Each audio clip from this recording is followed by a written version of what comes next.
तो जब भी कोई वस्तु केवल और केवल पृथ्वी के गुरुत्वाकर्षण बल के अधीन गति करती है, तब हम कहते हैं कि वो जो वस्तु है वो मुक्त पतन में है। तो एक वस्तु को मुक्त पतन में कब कहा जाता है? एक वस्तु को मुक्त पतन में तब कहा जाता है जब वो केवल और केवल पृथ्वी के गुरुत्वाकर्षण बल के अधीन गति करती है। नोट करिए फटाफट इसको कि यदि कोई वस्तु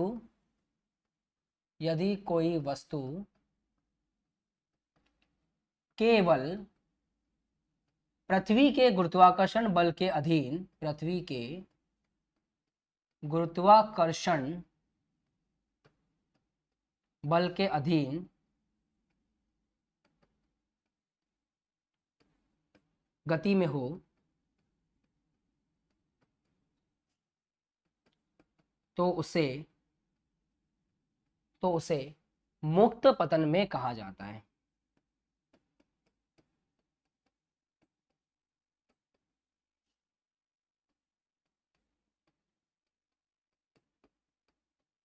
ये सबसे मोटी बात है जो आपको याद भी रहनी चाहिए और जो आपको अपनी कॉपी के अंदर लिख के भी रखनी चाहिए कि यदि कोई वस्तु केवल और केवल पृथ्वी के गुरुत्वाकर्षण बल के अधीन गति में है तो उसे अपन क्या बोलते हैं कि वो मुक्त पतन में है, फ्री फॉल में। पृथ्वी का गुरुत्वाकर्षण होना चाहिए। अब आप इस बात को समझ पा रहे हो क्या कि यदि किसी वस्तु को आपने ऊपर फेंका है, छोड़ दिया आपने अपने हाथ से, अब जैसे जैसे वो वस्तु ऊपर जाती जाएगी ना, वैसे वैसे उस वस्तु का जो वेग है वो कम होता जाएगा। जैसे जैसे आपकी वस्तु ऊपर जाती जाएगी वैसे वैसे उस वस्तु का वेग क्या है, कम होता जाएगा। क्यों कम हो रहा है? क्योंकि पृथ्वी उसको नीचे की तरफ खींच रही है।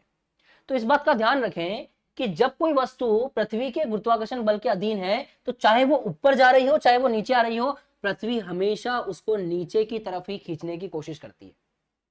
तो वस्तु के वेग में परिवर्तन तो होगा। जब किसी वस्तु के वेग में परिवर्तन होता है तो उसके अंदर क्या उत्पन्न होता है? त्वरण। सही बात है।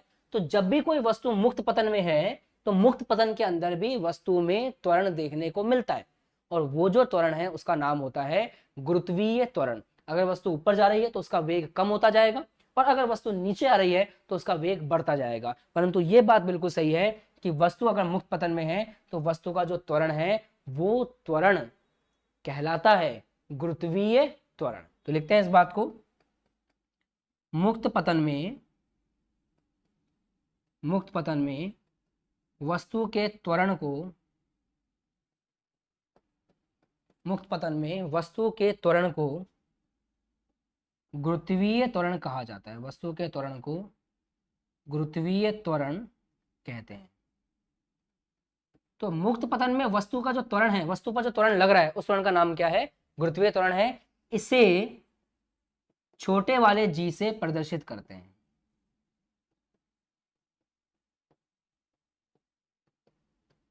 आगे बात समझ में? अब एक बात पे विचार करोगे मेरे साथ, वस्तु ऊपर जा रही है, उसको पृथ्वी कहां खींच रही है? नीचे की तरफ खींच रही है। तो जैसे जैसे वस्तु ऊपर जाएगी वैसे वैसे उस वस्तु का जो वेग है वो कम होता जाएगा। मतलब यदि कोई वस्तु ऊपर जा रही है तो वहां जो उसका त्वरण है वो माइनस का जी होगा, क्योंकि वस्तु ऊपर जा रही है और पृथ्वी उसको नीचे खींचने की कोशिश कर रही है। और त्वरण का माइनस होना यह प्रदर्शित करता है कि वस्तु का जो वेग है वो समय के साथ साथ घटेगा। और ये बात सही भी है, अगर वस्तु ऊपर जा रही है तो उसका वेग तो घटेगा। अगर कोई वस्तु नीचे आ रही है इसका मतलब यह है कि पृथ्वी उसको अपनी तरफ खींच रही है तो उसका वेग बढ़ेगा। तो नीचे आने के केस में ए का जो मान है वो कितना होगा? प्लस का जी होगा। तो ये बात ध्यान रखें कि आप गति के समीकरण लगा रहे हो, वस्तु ऊपर, ये केस नंबर 1 है, ये एक केस है और ये दूसरा केस है। तो केस नंबर 1 में आप बहुत अच्छे से ध्यान दें कि यदि वस्तु ऊपर जा रही है तो जो पहला समीकरण है u प्लस at उसकी जगह हो जाएगा u माइनस gt। गति का प्रथम समीकरण जो भूल गया है उससे बड़ा लापरवाह इंसान कोई नहीं है। v is equal to u plus a t गति का प्रथम समीकरण, s is equal to ut plus half a t square गति का द्वितीय समीकरण, v स्क्वायर बराबर u स्क्वायर प्लस 2as गति का तृतीय समीकरण। भूलने वाली चीजें थोड़ी होती है, हमेशा याद रखना है इसको। तो पहले समीकरण में आपने एक की जगह माइनस जी रख दिया। दूसरा समीकरण s बराबर ut minus half gt square. तीसरा समीकरण v स्क्वायर बराबर u स्क्वायर माइनस 2gs। तो ये बात समझ में अच्छे से आ गई है यहाँ पे कि v बराबर u minus g t, S बराबर u t minus half g t square और वी स्क्वायर बराबर यू स्क्वायर माइनस 2gS लगेगा इस केस में। अब आते हैं इसके पड़ोस में। अब इसके पड़ोस में समझने की कोशिश करते हैं। देखो ध्यान से, इधर कौन सा फॉर्मूला लगेगा, v is equal to u plus g t, क्योंकि जब वस्तु नीचे आ रही है तो नीचे आने के केस में a बराबर प्लस का g है, s बराबर u T plus half g t square और v स्क्वायर बराबर यू स्क्वायर प्लस 2gS। ये यहाँ पे इस प्रकार से आपको फॉर्मूला देखने को मिलेगा। आ गया समझ में सबको अच्छे से? अब अपन अच्छे से बात करना शुरू करें फ्री फॉल के बारे में। ठीक है, यहाँ तक आपको कॉपी करना हो आप कॉपी कर सकते हैं, फिर हम लोग आगे बढ़ेंगे। बहुत कुछ डिस्कस करना है बच्चों, एक छोटी मोटी बातें नहीं है। और बहुत अच्छे अच्छे बच्चे हैं क्लास के अंदर जो हमेशा अच्छे से लिख रहे हैं, ये देख के काफ़ी अच्छा लगता है। चलिए ध्यान दीजिए। अब हम बहुत डिटेल में बात करेंगे काफ़ी सारे टॉपिक्स के बारे में। जैसे मान लो ये वस्तु है, इस वस्तु को आपने ऊपर फेंका और ये वस्तु ऊपर जाई, अधिकतम हाइट तक गई और फिर नीचे आ गई। अब अगर मैं सवाल पूछूं कि आपने इस वस्तु को कितने वेग से ऊपर फेंका, तो यू है, मान लेते हैं क्वेश्चन ने दे रखा है। आपको पता है ये अधिकतम ऊंचाई तक गई होगी, तो इसकी जो अधिकतम ऊंचाई मान लेते हैं वो कैपिटल एच है।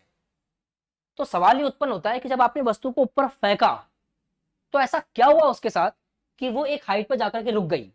तो इसका आंसर बिल्कुल क्लियर है, जब हमने वस्तु को ऊपर की तरफ फेंका तो वस्तु के ऊपर नीचे गुरुत्वाकर्षण बल काम कर रहा था, वस्तु के ऊपर नीचे की तरफ गुरुत्वीय त्वरण जी काम कर रहा था और उस गुरुत्वीय त्वरण जी के कारण वस्तु का वेग कम होता गया और यहाँ पे आके वस्तु का वेग कितना हो गया, शून्य हो गया। तो ध्यान रखें, अधिकतम ऊंचाई पर वस्तु का जो वेग है वो कितना हो जाता है, शून्य हो जाता है। फिर क्या हुआ, फिर आपकी वस्तु वापस से नीचे आ गई, सिंपल। अब हम यहाँ पे अलग अलग सवाल बनाने की कोशिश करते हैं। सबसे पहली चीज जो मैं आपसे पूछ रहा हूं वो ये है कि वस्तु ने कितनी अधिकतम ऊंचाई तय करी, जरा वो बता दीजिए। तो सबसे पहली चीज मैं आपसे ये पूछ रहा हूं कि वस्तु ने अधिकतम ऊंचाई अपनी यात्रा के दौरान कितनी तय करी, आपको ये बताना है। अधिकतम ऊंचाई बताने के लिए क्या करेंगे मुन्ना, अधिकतम ऊंचाई बताने के लिए हम ए से लेकर बी तक की यात्रा की बात करेंगे। बी से वापस से ए पे आ गए, यात्रा क्या चल रही है, आपका बंदा ए से बी तक गया, बी से वापस कहां आ गया, ए पे आ गया। तो हम ए से बी तक की यात्रा की बात करते हैं। ए से बी तक की यात्रा में प्रारंभिक वेग कितना है, ए से बी तक की यात्रा की बात हो रही है प्यारे बच्चों। यहां से यहां तक जाने में प्रारंभिक वेग कितना था, तो प्रारंभिक वेग यू के बराबर था। अंतिम वेग कितना था, अंतिम वेग बी पर आकर के वस्तु रुक गई, अंतिम वेग शून्य हो गया। ए से बी की यात्रा में वस्तु बी पे आकर के रुक गई, मतलब अंतिम वेग शून्य हो गया। और अंतिम वेग कितना है, वहां जाकर के रुक गए, अंतिम वेग 0 है। त्वरण कितना है, त्वरण के लिए सीधा ये चेक करना होता है वस्तु गई कहां पर है। वस्तु ऊपर जा रही है, पृथ्वी उसको नीचे खींच रही है, मतलब त्वरण जो है माइनस का जी होगा। अब मेरे हिसाब से अपन फॉर्मूला लगा सकते हैं, फॉर्मूला लगा सकते। और हाँ, विस्थापन कितना तय किया वस्तु ने, यहां से यहां तक गई, ये विस्थापन कितना है, कैपिटल एच के बराबर। तो विस्थापन कितना तय हुआ, कैपिटल एच। तो बहुत मजा आ गया, मजा आ गया एकदम। अब हम फॉर्मूला लगा सकते हैं, वी स्क्वायर बराबर यू स्क्वायर प्लस 2as गति का तृतीय समीकरण। ढंग से लगाते हैं, v का मान कितना है, शून्य, शून्य का स्क्वायर, u का मान कितना है, u ही है, प्लस 2, a का मान कितना है, माइनस का g, s का मान कितना है, h। तो यहाँ से माइनस का 2gh इधर ले आओ, तो प्लस का 2gh हो जाएगा बराबर u square, implies that h बराबर कितना आ गया, यू स्क्वायर अपॉन 2g। मतलब वस्तु ने अधिकतम ऊंचाई कितनी तय करी, तो आपकी वस्तु ने अधिकतम ऊंचाई तय करी, वो आपके सामने आंखों के सामने आ चुकी है। अधिकतम ऊंचाई वस्तु ने तय करी यू स्क्वायर अपॉन 2g।